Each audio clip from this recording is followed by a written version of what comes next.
tão amante da castidade que São Gregório Nazianzeno disse que ela questiona o anjo porque ela queria saber como é que ela ficaria grávida, porque desde o século II, alguns dos santos padres da igreja já testemunhava que Nossa Senhora tinha feito um voto de consagrar a virgindade dela a Deus.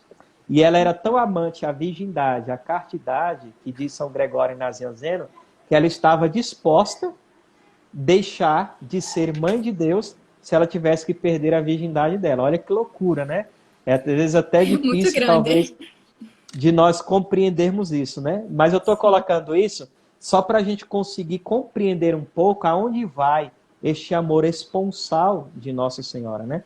Então, de fato, é aquilo que eu li aqui no livro de São Gregório Nazianzeno, quando ele diz que o arcanjo Gabriel anuncia à Virgem Maria que verdadeiramente era esposa de São José, mas a anunciação mostra que ela estava reservada ao seu principal esposo, que era Jesus. Então, fazia até mesmo parte do discernimento de Nossa Senhora, né? Por quê? Como é que Deus pede para mim consagrar minha virgindade, agora ele está pedindo para mim ser mãe, né? E aí, quando o anjo disse que era por obra do Espírito Santo, ela não hesitou, ela imediatamente diz o faça-se dela, né? Ela dá o sim, o consentimento dela para aquilo que era a vontade de Deus. E nessa parte da anunciação, é muito belo a gente perceber também o quanto Nossa Senhora quer nos ensinar com o seu Fiat, né? Ela não pensou duas vezes, ela realmente fez uma entrega total de suas vontades para fazer a vontade de Deus. Isso é realmente um aspecto de uma alma esposa, esquecer todas as suas vontades para fazer a do próprio Deus. Mesmo, talvez, com medo, talvez insegura, mas sim, como ela falou, né? Como isso irá acontecer. Mas se for por obra do Espírito Santo, eu farei.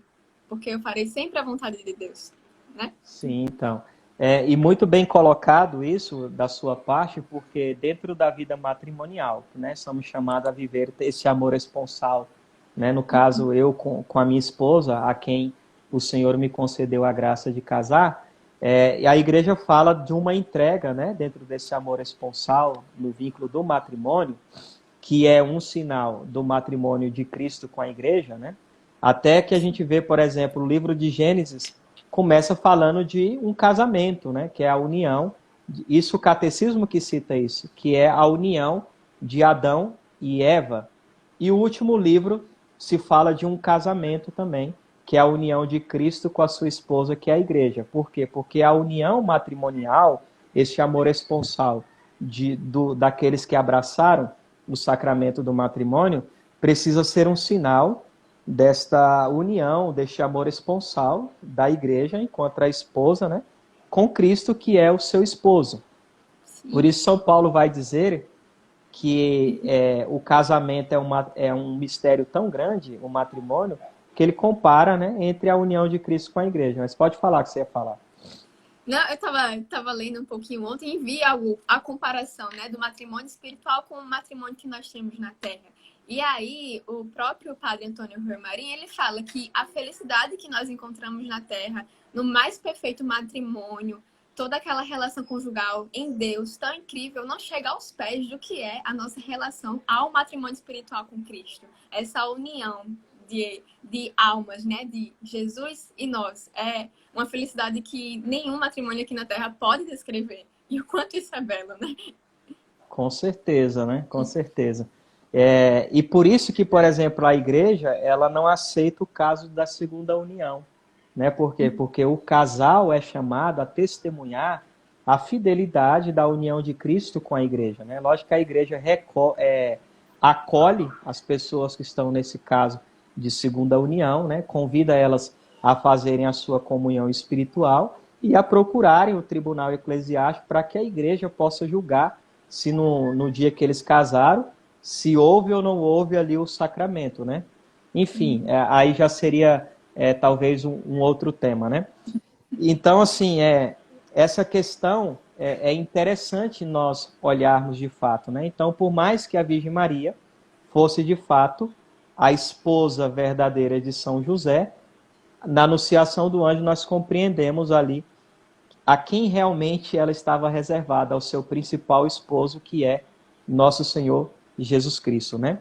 E esse amor esponsal na alma, né, Aí todos nós somos chamados a viver isso, né? Inclusive nós somos homens, né? Que os homens às vezes podem falar, mas como assim eu vou dizer que a minha alma é uma alma esposa de Cristo? Sim, nós somos igreja e nos tornamos igreja pelo batismo, né? Então Eu noto todos nós... muito, perdão, é que eu noto muito aqui essa questão, né, de as pessoas acharem que almas esposas são somente pessoas chamadas à vida religiosa, ou talvez só mulheres, mas não, todos nós somos chamados a isso, né? Esse Todos enamoramento com nós. Deus, né? Com certeza, foi até bom você lembrar isso, né?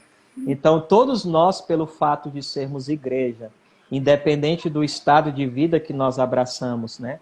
Seja na vida religiosa, na vida sacerdotal ou na vida matrimonial, todos nós, de fato, como você bem colocou, somos chamados a ter esta alma esponsal, né? Pelo fato de sermos a igreja, né? Então, nós também somos chamados a isso. E nós crescemos no amor esponsal, aqui o santo vai dizer, ó, nós vamos pegar aqui Santo Alberto Magno, que diz assim, ó, quanto é grande a pureza, é também grande o amor. Então, Nossa Senhora, ela, de fato, né, também ultrapassou todos os santos nessa questão da pureza, até porque ela nasceu, né, sem a mancha do pecado original. Então, nunca houve impureza na Virgem Maria, desde o momento da concepção, e nunca existiu também durante toda a sua vida aqui na Terra. Então, ou seja, quanto é grande a pureza, é também grande o amor. Quanto mais um coração é puro e vazio de si mesmo, tanto é mais cheio de amor para com Deus. Assim, a Virgem Maria, sendo sumamente humilde e vazia de si, mas cheia do divino amor, e nesse amor excedeu, ou seja, ultrapassou todos os anjos e homens, como diz São Bernardino de Sena, né? Então isso é muito bonito. Quanto nós formos mais santos e puros, mais nós amaremos a Deus. Então, quanto mais eu procurar a santidade, mais a nossa alma será uma alma esponsal, uma alma unida, né, que ama de fato a Deus acima de todas as coisas. Então, Nossa Senhora, ela excedeu todos os santos nesta alma esponsal, no seu amor para com Deus, que São Francisco de Sales chama ela de rainha do amor. Então, nessa matéria de amar a Deus, a Virgem Maria reina. Ela é rainha, né? Ela é mestra que nos ensina esta graça extraordinária. E aqui, ó, eu estou me baseando, para quem quer saber, no Glória de Maria, que fala sobre as virtudes de Nossa Senhora, né? E aqui é a segunda virtude, que seria a caridade dela para com Deus, ou seja, o amor dela para com Deus. E aqui ele nos lembra um preceito que o nosso próprio Senhor Jesus Cristo nos pediu no Evangelho, Evangelho de São Mateus 22, 37, qual era o preceito, né? Deu o Senhor aos homens o preceito, amarás o Senhor teu Deus de todo o teu coração.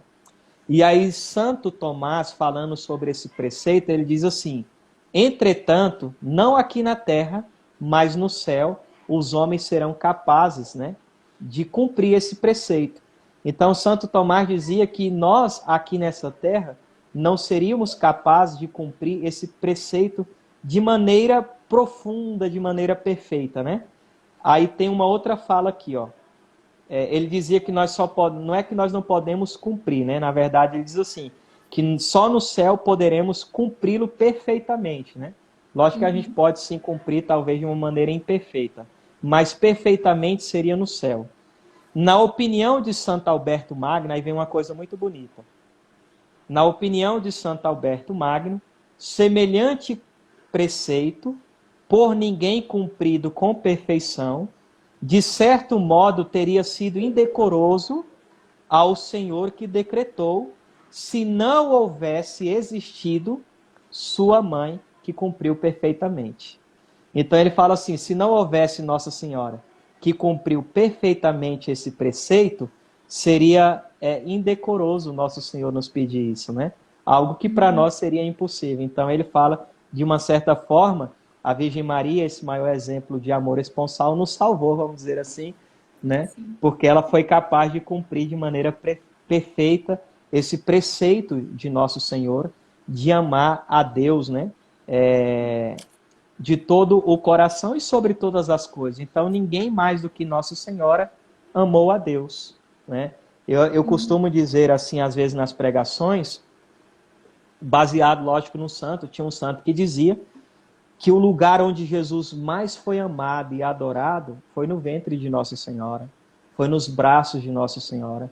Então não teve um lugar, né, ou melhor dizendo, não teve uma outra criatura que mais amou a Deus nesse seu amor esponsal, nessa sua união profunda com Deus, que cumpriu tão perfeitamente esse preceito quanto Nossa Senhora.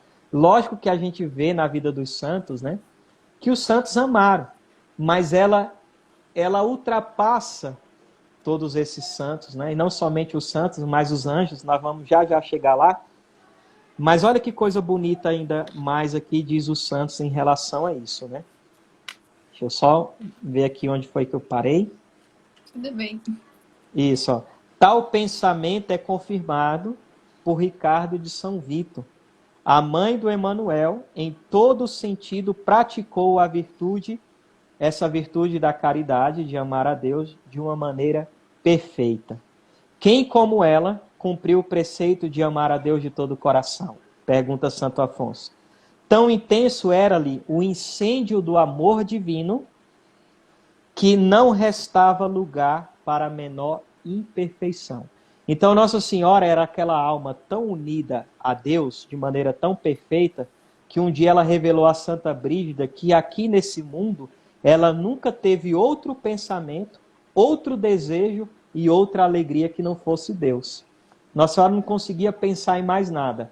Eu estava estudando sobre a virgindade perpétua de Nossa Senhora, eu achei muito interessante, eu esqueci agora o nome do mariólogo, que estava no livro que eu estava lendo, né, que tratava sobre a mariologia. Ele se fundamentou para falar da virgindade perpétua de Nossa Senhora exatamente sobre essa questão do amor. Então, Nossa Senhora, ela amava a Deus e ama a Deus, e estava tão unida a Deus que ela não desejava mais nada que fosse dessa terra. Então, Nossa Senhora não tinha mais interesse de ter filho. Porque, sabe, a gente vê isso até na vida, por exemplo, de santos, de pessoas religiosas que têm vamos usar uma expressão forte, um impacto tão grande assim, uma experiência tão forte com Deus, que elas são capazes de deixar tudo, né? Eu conheço uma moça, nossa, uma menina nova, deixou tudo, e hoje vive enclausurada num Carmelo, né? Então veja, se uma pessoa, se nós, de maneira imperfeita, a ter uma experiência com Deus, nós somos capazes de deixar o mundo, a vida que a gente vivia, e a gente não tem mais desejo disso, porque a gente só tem desejo das coisas do céu, imagina a Virgem Maria, que carregou Deus no ventre, né? Não que, por exemplo, nessa questão da virgindade perpétua de Nossa Senhora, como os protestantes às vezes querem falar, mas ela teve mais filhos. Não que ter filho seria algo ruim, porque ter filho é bênção, né? Diz a igreja, diz a própria Sagrada Escritura, né? Não haveria problema nenhum ela ter mais filhos, porque filhos é bênção. Mas ela estava tão mergulhada em Deus, né? Naquilo que era a vontade de Deus, que ela não desejava mais nada dessa vida, né? Como ela disse para Santa Brígida, que ela não teve nunca, né? Nenhum pensamento, um desejo, outra alegria que não fosse Deus, né?